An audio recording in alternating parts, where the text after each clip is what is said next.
Hi everyone, my name is Cyrus Janssen. I'm an American expat and China veteran, and in today's video we will be discussing patriotism and relating it to one of the most common myths that I often hear about Chinese people, and that is the fact that many Westerners believe that most Chinese are brainwashed by the Communist Party of China. Now, is it possible for a Chinese national to actually love their country and support their government without being brainwashed? That is the question that we will seek the answer to in today's video. And to begin the dialogue, let's start by looking at this image. Now take a look at this American. He's happily dressed in the red, white, and blue, proudly waving the American flag back and forth, and everything he stands for is good. He stands for freedom, liberty, the pursuit of happiness, and all of these great American values. Now, given the age of this gentleman, he most likely has served in the military at some point in his career, most likely spending some time overseas fighting in international conflict to protect the freedom of fellow Americans. Now, I can attest, growing up in America, we are always taught that freedom is not free. Freedom, in fact, is a gift given to us by our military veterans that have gone before us, sacrificed their lives to protect the freedom of future Americans. And while I'm not disagreeing with that statement, I am stating that there is a huge double standard that exists today. And that double standard is when we see a similar image, but in a Chinese version like this, we are taught that these men are brainwashed. There's just no possible way that these men could actually enjoy living in a communist party. In communist China, there is no freedom. It's a totalitarian government. They don't have the same values as America, so therefore, if they like China, they are definitely brainwashed. And this is one of the most common things that I often hear. Anybody that supports China, including myself, even as a foreigner, I get attacked all the time. It doesn't matter that I've spent over 10 years of my life living and working in China. It doesn't matter that I have hundreds of Chinese friends. It doesn't matter that I understand a little bit of the culture, that I speak the language. All of this doesn't matter. As people look at me and say, Cyrus, you're an American. You must support America. You cannot deal with China. China is the enemy. Now, given the fact that it's so difficult to share any positive news on China, I came across a tweet last month that actually gave some really good insights. These are the 3 rules on Western internet about China. Every bad thing about China must be true, every good thing about China must be propaganda or a lie, and everyone trying to point it out is a China bot or brainwashed.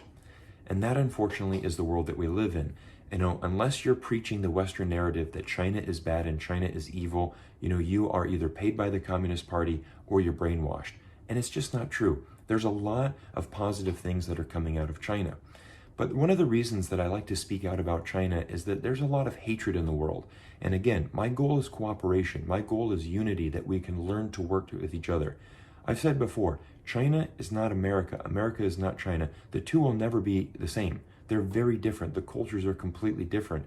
But we must learn to embrace the similarities and build on that. However, many people don't agree with that. Take a look at this response that someone gave me on Twitter just last month. Support for or sympathy to the People's Republic of China is incompatible with the basic requirements of humanity. You cannot support the People's Republic of China and still be considered a human being worthy of any respect or rights whatsoever. Now again, this is a real response that somebody gave me on Twitter when I shared a positive story about China. And to me, it's just amazing the level of hatred that is shared with this. This man is saying that nobody that supports China has any respect. You cannot respect him. You cannot even treat him as a human being. What kind of world do we live in where people are thinking like this? This is just so dangerous. And this is something that I just 100% stand against. We must learn to work together. That's why I think it's very important that people need to see videos like this and connect with other people that can share some different perspectives. Take a look at this tweet by Tom Foundy, one of the best resources on Twitter for insights into China. The average Western man does not speak Chinese. He has likely never been to China. He knows nothing about the country's history, culture, society, or politics, yet at the same time he believes he is an expert, a judge, and a juror on the subject. Now, a lot of people often say this to me. They say, Cyrus, I don't have a problem with the country of China. It's a beautiful country, don't get me wrong. And I'm certainly not racist. I have no problem with the Chinese people. However, my big issue is with the Communist Party of China. I love China, I love its people, but I do not support the communist government. Now, I understand what many Westerners are saying when they say this comment, but we need to really understand how the Communist Party in China works. Now, the Communist Party of China is actually a very complex, very organized structure consisting of over 90 million members. That's right.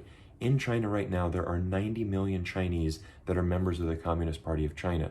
What that relates to is that is about 6% of the population are members of the Communist Party of China, which simply means that almost every Chinese national is connected to a Communist Party member in some way. They're either a friend, a family member, a business acquaintance, or a relative, maybe a neighbor. Somebody knows somebody that's within the Communist Party of China. So for many people, when you say, I don't support the Communist Party of China, however, I support China, for many Chinese nationals, they're one and the same. You know, the Communist Party of China is in fact made up of 90 million Chinese members, and it plays a vital role in the daily lives of Chinese people. Now, unfortunately for many Westerners, we just can't seem to understand that China's government does things differently, and although it's not a democracy and it's a different form of government, it does work and it has been proven successful. Now, for many China watchers, they've been predicting the collapse of China for the better part of 3 decades.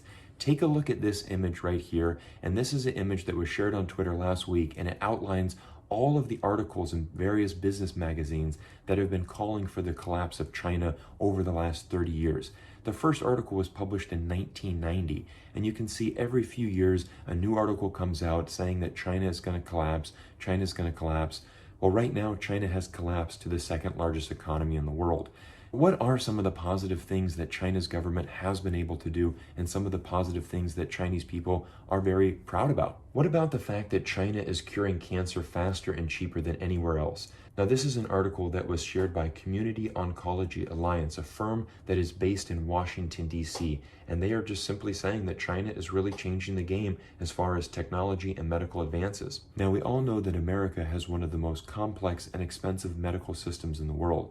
It's not hard to find articles like this, where people like this U.S. citizen Danny is facing bankruptcy because they simply cannot pay their hospital bill because they got COVID-19. Now, on the flip side, China is actually treating all of its patients nationwide, free treatment for anybody with the COVID-19. What about the fact that China has really taken a hard look at poverty, and over the last 30 years has essentially brought poverty to a level of almost zero? Poverty essentially will be eliminated in China at the end of this year. Now, this was an article that was shared on railwaytechnology.com, and it's simply talking about the high-speed rails in China and saying, should the world be following China's example? You see, China has transformed domestic travel by instituting one of the most complex high-speed rail systems in the world. It's actually made life in China extremely easy. It's been a huge benefit to just citizens traveling back home and increasing business opportunities in China. It's an amazing model. It's something that I think we would love to see in America. How about the fact that last year China landed a spacecraft on the dark side of the moon? How about the fact that China and India together now combine for 1/3 of the world's new vegetation?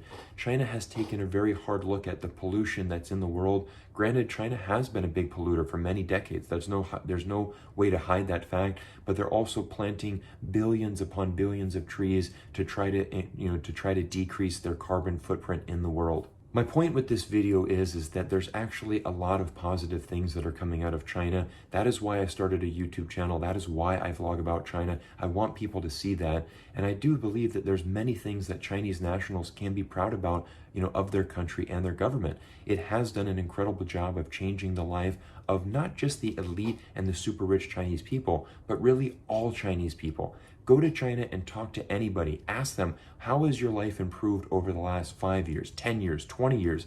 And you'll hear almost every single person say their life has gotten better and they continue to remain optimistic about the future. Now, one of the facts that many people don't know about the Communist Party of China is that they often conduct national, regional, and local polls with its citizens to see what citizens think of recent policies and how the government is moving. Now, I had a lot of people tell me, Cyrus, you cannot trust a Communist Party poll because obviously they're going to manipulate the data. So no problem. I found new data that was compiled by IPSOS.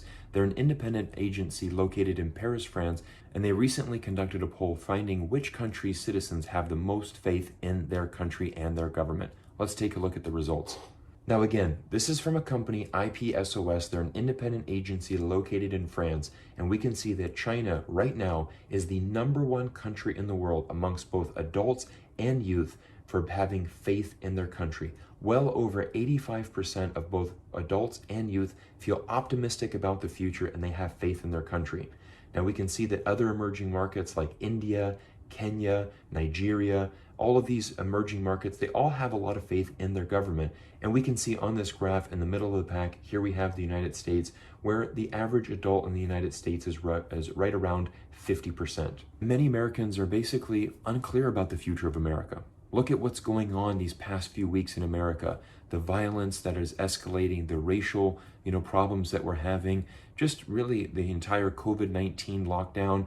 There's just so much uncertainty moving forward, and we can see in this graph about 50% of adults in America do not have faith in their country moving forward.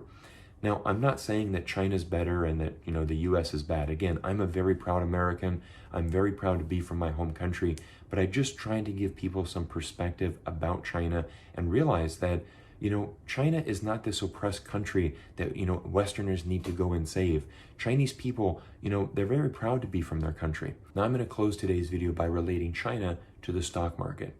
Past results do not guarantee future success. However, past results can be a very great indicator of what's to come. I feel this is a very accurate way to look at China. You look at what they've been able to accomplish these last 30 years. You look at the overall approval of the Chinese people towards their government and their country. There's no reason why China will not continue to succeed and will not continue to grow as a country and as a nation. And that is something that many Chinese people can certainly be very proud of. Everyone, I want to take a minute to thank you for coming to this point in the video. If you've made it this far and you're not subscribed to the channel, I'd love for you to consider hitting that subscribe button. I'm doing weekly vlogs about China, its role in the world that we live in today. I love sharing this insight. I love connecting with each and one of you. If you're new to the channel, hit that subscribe button, drop me a comment down below. I'd love to hear from you, and we'll see you in next week's video. Thank you, everyone.